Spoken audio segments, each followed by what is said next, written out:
ಒಂಚೂರು ಉದ್ದಿನ ಬೇಳೆಯನ್ನು ಹಾಕೊಳ್ಳದೆ ಕೇವಲ ಮಂಡಕ್ಕಿಯಿಂದ ಮಿದುಮಿದುವಾಗಿರುವಂಥ ತುಂಬಾ ಸಾಫ್ಟಾಗಿರುವಂಥ ಸ್ಪಾಂಜ್ ಥರದ ಹತ್ತಿ ದೋಸೆಯನ್ನು ತುಂಬಾ ಸುಲಭವಾಗಿ ರುಚಿಯಾಗಿ ಯಾವ ಥರ ಮಾಡ್ಬೋದು ಅನ್ನೋದನ್ನು ಇವತ್ತಿನ ವಿಡಿಯೋದಲ್ಲಿ ಹೇಳ್ಕೊಡ್ತಾ ಇದ್ದೇನೆ.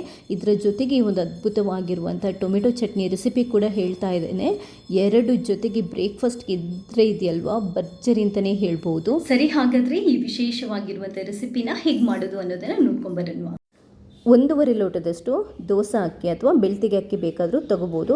ಇದನ್ನ 6 ಗಂಟೆ ತನಕ ನಾನು ನೀರಲ್ಲಿ ನೆನೆ ಹಾಕಿ ನೀಟಾಗಿ ತೊಳೆದುಕೊಂಡು ಇಟ್ಕೊಂಡಿದ್ದೇನೆ.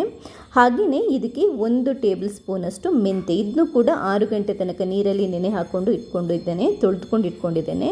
ಇದರ ಜೊತೆಗೆ ಒಂದು 4 ಲೋಟದಷ್ಟು ಮಂಡಕ್ಕಿ ಬೇಕಾಗುತ್ತೆ, ಅಂದರೆ 1 ಸೇರು ಅಷ್ಟು ಮಂಡಕ್ಕಿ ನಮಗೆ ಬೇಕಾಗುತ್ತೆ. ಮೊದಲಿಗೆ ನಾವು ಏನು ಮಾಡಬೇಕು, ದೋಸೆ ಹಿಟ್ಟು ಮಾಡ್ಕೊಳ್ಳೋಕ್ಕೆ ನೆನೆ ಹಾಕಿರುವಂತಹ ಅಕ್ಕಿ ಮತ್ತು ಮೆಂತೆನ ನೀಟಾಗಿ ಒಂದು ಸ್ವಲ್ಪ ನೀರನ್ನು ಹಾಕ್ಕೊಂಡು ರುಬ್ಕೋಬೇಕು. ದೋಸೆ ಹಿಟ್ಟಿನ ಹದ ಇರುತ್ತಲ್ವ, ಆ ಹದಕ್ಕೆ ರುಬ್ಕೋಬೇಕು. ತುಂಬ ನೈಸ್ ನೀರು ದೋಸೆಗೆ ರುಬ್ಕೊಳ್ಳೋ ಹಾಗೆ ರುಬ್ಕೊಳ್ಳೋದು ಬೇಡ.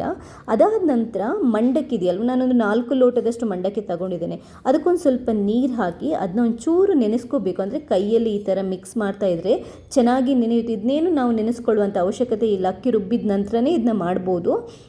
ಒಂಚೂರು ಮೆತ್ತಗಾದ ನಂತರ ನಿಮ್ಗೆ ಗೊತ್ತಾಗುತ್ತಲ್ವ, ಕೈಯಿಂದ ಹಿಂಡ್ಬಿಟ್ಟು ಮಿಕ್ಸಿಗೆ ಹಾಕ್ಕೊಳ್ಳಿ. ಇವಾಗ 1 ಲೋಟದಷ್ಟು ನೀರನ್ನು ಹಾಕ್ಕೊಂಡು ಇದನ್ನ ಚೆನ್ನಾಗಿ ಪೇಸ್ಟ್ ಥರ ನಾವು ರುಬ್ಕೋಬೇಕು.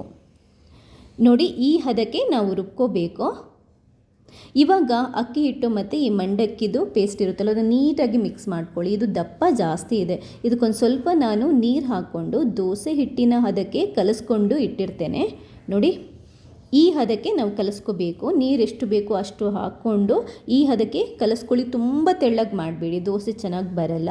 ಇದನ್ನ ನಾವು ರಾತ್ರಿ ಈ ಥರ ಹಿಟ್ಟನ್ನು ರೆಡಿ ಮಾಡಿಬಿಟ್ಟು ಬೆಳಗ್ಗೆ ದೋಸೆ ಮಾಡ್ಬೋದು, ಅಥವಾ ಅಟ್ಲೀಸ್ಟ್ ಒಂದು 6 ಗಂಟೆ ಆದರೂ ಇದನ್ನ ಬಿಟ್ಬಿಡಬೇಕು. ಬೆಳಗ್ಗೆ ಆಗುವಷ್ಟೊತ್ತಿಗೆ ಸ್ವಲ್ಪ ಉಬ್ಬಿರುತ್ತೆ. ಇದೊಂಥರ ಅಂದರೆ ತುಂಬ ಜಾಸ್ತಿ ಏನು ಉಬ್ಬಿರಲ್ಲ, ಬಟ್ ಇಷ್ಟು ಉಬ್ಬಿದ್ರೂ ಸಾಕು ನಮಗೆ. ಏನಂತಂದರೆ ತುಂಬಾ ಸ್ಪಾಂಜ್ ಥರದ ದೋಸೆ ಆಗುತ್ತೆ. ನೀಟಾಗಿ ಕಲಿಸ್ಕೊಂಡು ಉಪ್ಪು ಹಾಕ್ಕೊಳ್ಳಿ. ಇವಾಗ ಸೋಡಾ ಪುಡಿ ಏನೂ ಬೇಡ, ಹಾಗೆಯೇ ನೀಟಾಗಿ ಕಲಿಸ್ಕೊಂಡು ದೋಸೆ ಹಿಟ್ಟಿನ ಹದಕ್ಕೆ ರೆಡಿ ಮಾಡಿಕೊಂಡು ಇವಾಗ ಸ್ಟವ್ ಮೇಲೆ ಒಂದು ತವನ ಇಟ್ಬಿಟ್ಟು ಒಂಚೂರು ಅದನ್ನ ಬಿಸಿ ಮಾಡಿಕೊಂಡು ಮೀಡಿಯಮ್ ಫ್ಲೇಮ್ ಇಟ್ಕೊಳ್ಳಿ. ದೋಸೆ ಮಾಡುವಾಗ ಚೂರು ಬೇಕಾದರೆ ತುಪ್ಪ ಅಥವಾ ಎಣ್ಣೆನ ಸವರ್ಬಿಟ್ಟು ಒಂದು ಸೌಟಷ್ಟು ಈ ಹಿಟ್ಟನ್ನು ಹಾಕೋಬೇಕು. ಒಂಚೂರು ಬಿಸಿ ಆಗ್ತಾ ಇದ್ದಾಗಿ ಇದರಲ್ಲಿ ಹೋಲ್ ಆಗುತ್ತೆ. ಹಾಗೆಯೇ ಒಂಚೂರು ತುಪ್ಪ ಅಥವಾ ಆಯಿಲ್ ಮೇಲ್ಗಡೆಯಿಂದ ಹಾಕ್ಕೊಂಡು ಮುಚ್ಚಿಟ್ಬಿಟ್ಟು ನಾವಿದನ್ನ ಕಾಯಿಸ್ಕೋಬೇಕು. ಮೇಲ್ಗಡೆ ಒಂದು ಲೇಯರ್ ಅಂದರೆ ಕಾದ ನಂತರ ನಮ್ಗೆ ಗೊತ್ತಾಗುತ್ತಲ್ವ, ಹಿಟ್ಟಿನ ಹಸಿ ಆರಿದ ನಂತರ ಇದನ್ನ ಬೇಕಾದರೆ ಮಗುಚಿ ಹಾಕ್ಕೊಂಡು ನೀವು ಬೇಕಾದ್ರೆ ಒಂಚೂರು ಕಾಯಿಸ್ಕೋಬೋದು, ಇಲ್ಲ ಹಾಗೇ ತೆಗೆದುಬಿಡ್ಬೋದು. ಇದು ನಿಮ್ಮ ಚಾಯ್ಸ. ನಾನು ಕೆಲವು ದೋಸೆನ ಮಗುಚಿ ಹಾಕಿ ಕಾಯಿಸಿದ್ದೇನೆ, ಕೆಲವು ದೋಸೆನ ನಾನು ಹಾಗೇ ಅಂದರೆ ಬಿಟ್ಬಿಟ್ಟಿದ್ದೇನೆ. ಬಟ್ ನೀಟಾಗಿ ಕಾಯಿಸ್ಕೊಳ್ಳಿ. ನೋಡಿದರೆ ಗೊತ್ತಾಗುತ್ತೆ, ಮೆದುವಾಗಿರುವಂತಹ ದೋಸೆ ರೆಡಿ ಆಗಿದೆ. ಇದಕ್ಕೊಂದು ಸೂಪರ್ ಆಗಿರುವಂತಹ ಚಟ್ನಿ ರೆಸಿಪಿ ಕೂಡ ಹೇಳ್ತಾ ಇದ್ದೇನೆ. ಅದೇನು ಅಂತಂದರೆ ಟೊಮೆಟೊ ಚಟ್ನಿ.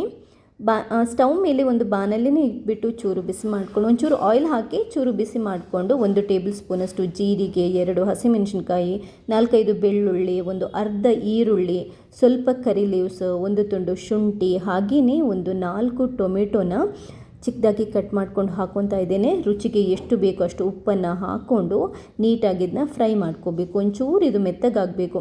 ಸ್ವಲ್ಪ ಹಸಿ ಫ್ಲೇವರ್ ಹೋದ ನಂತರನೇ ನಾವು ಚಟ್ನಿ ಮಾಡಿದರೆ ಸೂಪರಾಗಿ ಬರುತ್ತೆ. ಹಾಗಂತ ತುಂಬ ಇದನ್ನ ಫ್ರೈ ಮಾಡುವ ಅವಶ್ಯಕತೆ ಇಲ್ಲ, ಸ್ವಲ್ಪ ಮೆತ್ತಗಾದರೆ ಸಾಕು. ತಣ್ಣಗಾದ ನಂತರ ಒಂದು ಮಿಕ್ಸಿಗೆ ಹಾಕ್ಕೊಂಡು ರುಬ್ಕೋಬೇಕು. ತುಂಬ ನೈಸಾಗಿ ರುಬ್ಬೋದೇನೂ ಬೇಡ, ಚಟ್ನಿ ಅದಕ್ಕೆ ರುಬ್ಕೊಂಡ್ರೆ ಸಾಕು. ಬೇಕಾದರೆ ಒಗ್ಗರಣೆನೂ ಕೊಡ್ಬೋದು. ನಾನು ಕರಿ ಲೀವ್ಸನ್ನು ಇದಕ್ಕೆ ಹಾಕಿರೋದ್ರಿಂದ ಒಗ್ಗರಣೆ ಹಾಕ್ತಾ ಇಲ್ಲ. ನೋಡಿ, ಸೂಪರ್ ಆಗಿರುವಂತಹ ಟೊಮೆಟೊ ಚಟ್ನಿ ಕೂಡ ರೆಡಿ ಆಗಿದೆ. ಹತ್ತಿ ಥರ ಸ್ಪಾಂಜ್ ಥರದ ಮಂಡಕ್ಕಿ ದೋಸೆ ಕೂಡ ರೆಡಿ ಆಗಿದೆ. ತುಂಬಾ ರುಚಿ ಇರುತ್ತೆ. ನನ್ನ ಮಾತನ್ನು ನಂಬಿ, ನಿಮಗೆ ಆಶ್ಚರ್ಯ ಆಗುತ್ತೆ, ಮಂಡಕ್ಕಿಯಿಂದ ಇಷ್ಟು ಸುಲಭದ ಇಷ್ಟು ರುಚಿಯಾಗಿರುವಂಥ ದೋಸೆ ಕೂಡ ಮಾಡ್ಬೋದಾ ಅಂತ. ಒಂದ್ಸರಿ ನೀವು ಈ ರೆಸಿಪಿನ ಟ್ರೈ ಮಾಡಿ, ಖಂಡಿತವಾಗ್ಲೂ ಮರೆಯದೆ ನನಗೆ ನಿಮ್ಮ ಫೀಡ್ಬ್ಯಾಕ್ನ ತಿಳಿಸಿ. ಹಾಗೆಯೇ ನಿಮಗೇನಾದರೂ ವಿಶೇಷವಾದಂತಹ ಬ್ರೇಕ್ಫಾಸ್ಟ್ ರೆಸಿಪಿ ಮಾಡಲಿಕ್ಕೆ ಗೊತ್ತಿದ್ದರೆ ಆ ರೆಸಿಪಿನ ಕೂಡ ನನಗೆ ಕಮೆಂಟ್ ಮೂಲಕ ಹಾಕ್ಬೋದು, ಅಥವಾ ನನ್ನ ಮೇಲ್ಗೆ ನೀವು ಮೇಲ್ ಬೇಕಾದರೂ ಮಾಡ್ಬೋದು. ಥ್ಯಾಂಕ್ಸ್ ಎಲ್ರಿಗೂ.